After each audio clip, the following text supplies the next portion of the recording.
Hello दोस्तों, स्वागत है शांति एजुकेशन प्लेटफॉर्म में और मैं हूं आपका दोस्त राम गोपाल सिंह। मैं आपके लिए कंप्यूटर से रिलेटेड बहुत सारी वीडियोस लेकर आता रहता हूं। तो अगर आप चाहते हैं कि मेरे द्वारा डाली गई सारी वीडियोस का अपडेट आपको सबसे पहले मिले तो आप हमारे चैनल को सब्सक्राइब करें।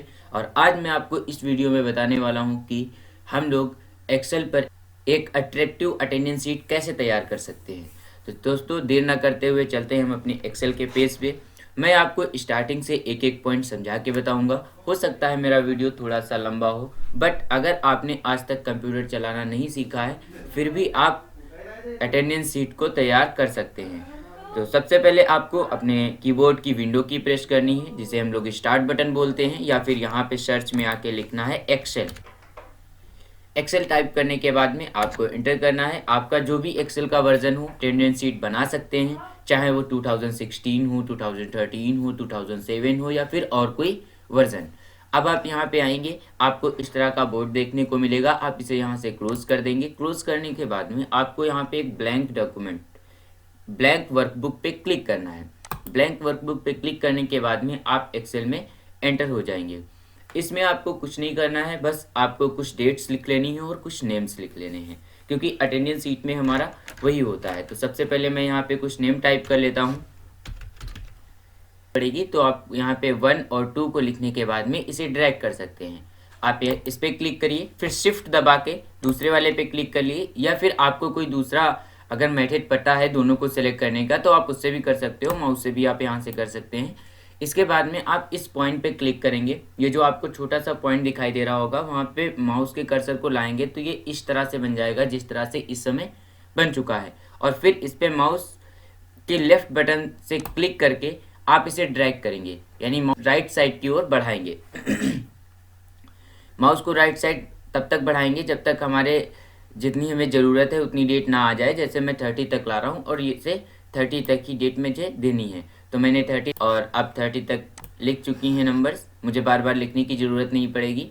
मैंने इतना लिखने के बाद में इसे हेडिंग में कन्वर्ट करना है। तो सेल स्टाइल आपको मैंने बताया था, जब मैंने आपको एक्सेल का ट्यूटोरियल बताया था तब आपको मैंने सेल स्टाइल बहुत अच्छे से समझाया था। आप यहाँ से हेडिंग 2 लगा सकते हैं। जब आप हेडिंग 2 पे क्लिक करेंगे तो देखिए हमारे नंबर चेंज हो चुके हैं।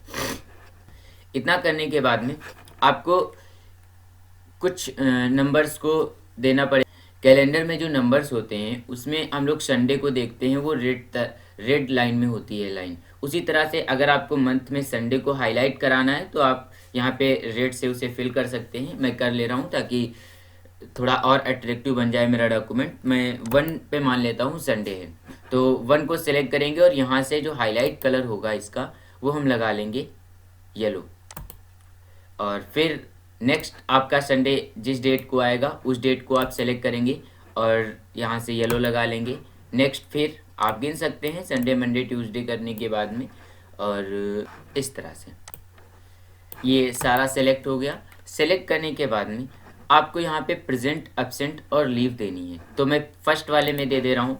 जैसे मैं लीव के लिए ले रहा हूँ L, और एब्सेंट के लिए A और प्रेजेंट के लिए P। आपको एक रो में फिल कर लेना है। मैंने प्रेजेंट दिया और इस तरह से फिल करने के बाद में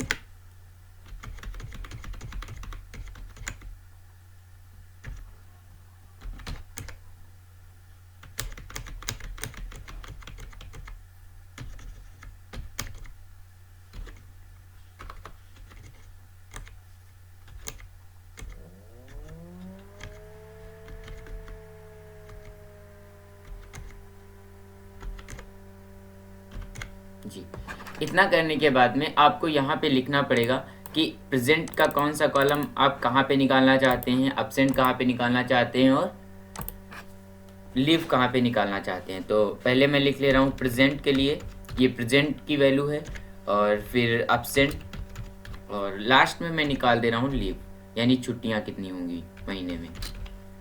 इनको भी मैं हेडिंग 2 बना लूँगा। इन्हें सेलेक्ट करेंगे और यहाँ से सेल स्टाइल में आएंगे। सेल स्टाइल में आने के बाद में हेडिंग 2 पे क्लिक कर देंगे। इस तरह से आप इसे भी बना लेंगे। इतना करने के बाद में आपको यहाँ पे एक फंक्शन लगाना है, जो कि फंक्शन होता है काउंट इफ का।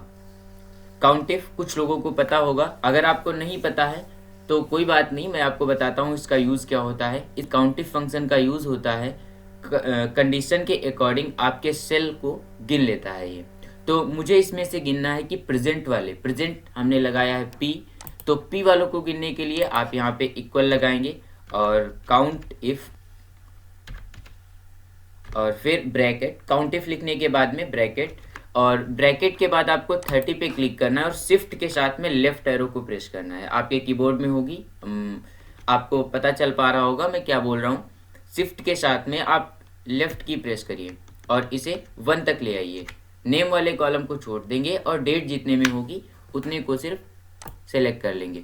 सेलेक्ट करने के बाद में आप जब फिर से यहीं पे आएंगे, नीचे से ड्रैग करके आप आ सकते हैं, जैसे कि मैं मूव करके गया यहाँ से।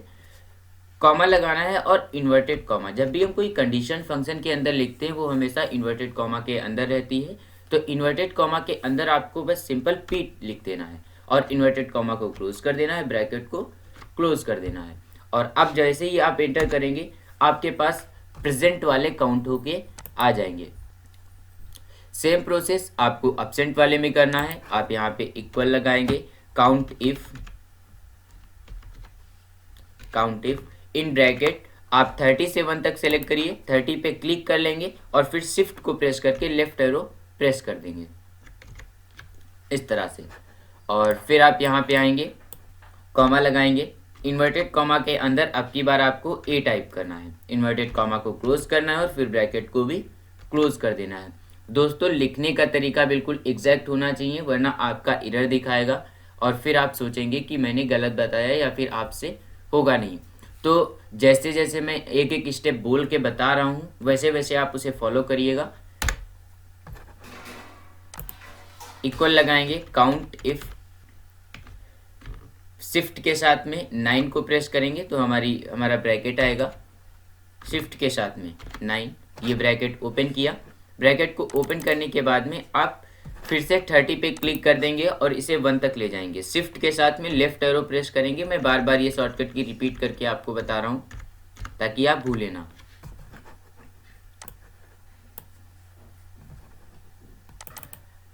इसके बाद में आपको कॉमा लगाना है, इन्वर्टेड कॉमा स्टार्ट करना है और इन्वर्टेड कॉमा के अंदर आपको लिख देना है एल। लीव में हमारा एल आएगा। इन्वर्टेड कॉमा क्लोज करेंगे और ब्रैकेट को क्लोज करने के बाद में आप इसे इंटर कर देंगे। तो देखिए हमारे पास जो भी वैल्यूज थी वो हमारी निकल कर आ चुकी हैं, बट अभी ये सिर्फ एक रो की निकली हैं। आप अगर चाहते हैं कि ये सभी की निकलती चली आएँ तो आप यहाँ पे आएंगे, प्रेजेंट पे क्लिक करेंगे और जैसा कि आपको पता है कि एक्सेल में हम लोग ड्रैग कर सकते हैं। आप यहाँ पे आइए, ये जो पॉइंट दिखाई देता है आपको हर सेल के नीचे, इस पॉइंट पे जब आप आते हैं तो कर्सर चेंज हो जाता है। अभी देखिए इस तरह का कर्सर है, जब आप यहाँ पे आएंगे तो कर्सर चेंज हो जाएगा। इस पे आपको माउस की लेफ्ट बटन को प्रेस कर लेना है और नीचे तक ड्रैग करना है जहाँ तक आप चाहते हैं। मैं इसे 20 तक ड्रैग कर लेता हूँ क्योंकि मैंने 20 तक ही नेम लिखे थे। फिर मैं नीचे यहाँ से आता हूँ और इसे ड्रैग करूँगा नीचे तक और इसे भी इसी तरह से ड्रैग कर लेंगे। आपका वर्क हो चुका है। अब आप कहीं पर भी कोई भी प्रेजेंट एब्सेंट लीव लगा दीजिए, ये ऑटोमेटिक ले लेगा। जैसे मैंने किया लीव और फिर किया एब्सेंट,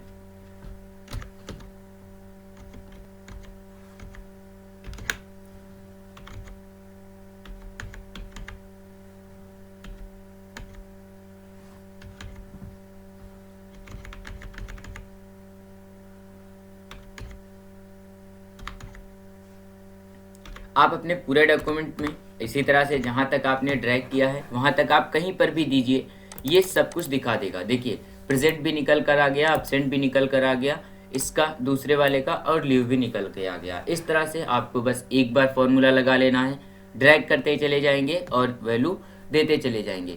इसमें कुछ और मैं आपको बता देता हूँ। अभी ये डॉक्यूमेंट देखो प्लेन लग रहा है, मैं चाहता हूँ कि जो प्रेजेंट वाले हैं वो अलग दिखाई दें, एब्सेंट वाले अलग दिखाई दें और लीव वाले भी अलग दिखाई दें।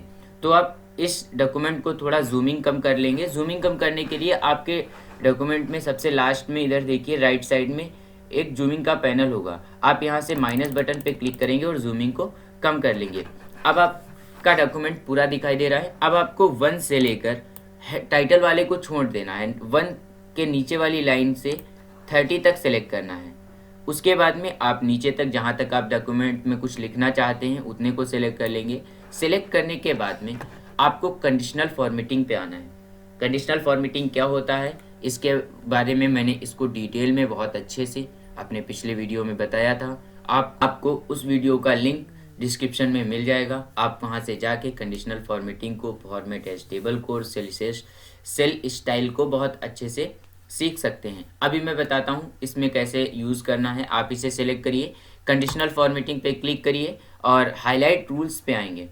जैसे ही हाईलाइट रूल्स पे आप आएंगे आपके सामने इस तरह का पैनल आ जाएगा। इसमें आपको एक ऑप्शन मिलेगा टेक्स्ट कंटेंट, आप इस पर क्लिक करिए और इसे सेलेक्ट करने के बाद में आप यहाँ पे आएंगे और एक कोई भी कैरेक्टर कोई भी अक्षर डाल देंगे आप यहाँ पे। जैसे कि मैंने यहाँ से लिया P और P वाले को मैं ग्रीन कलर में हाईलाइट करना चाहता हूँ। मैं इसे सेलेक्ट करूँगा और पॉइंट पे क्लिक करके ग्रीन फिल और ओके कर देंगे। एक बार फिर से कंडीशनल फॉर्मेटिंग पे जाना है और हाईलाइट रूल्स पे आना है और यहाँ से टेक्स्ट डेट कंटेंट पे आना है और यहाँ पे ए सेलेक्ट करना है और ए को आप येलो रखना चाहते हैं, रेड रखना चाहते हैं, वो आप अपने अकॉर्डिंग हाईलाइट कर सकते हैं। अब आप ओके कर दीजिए।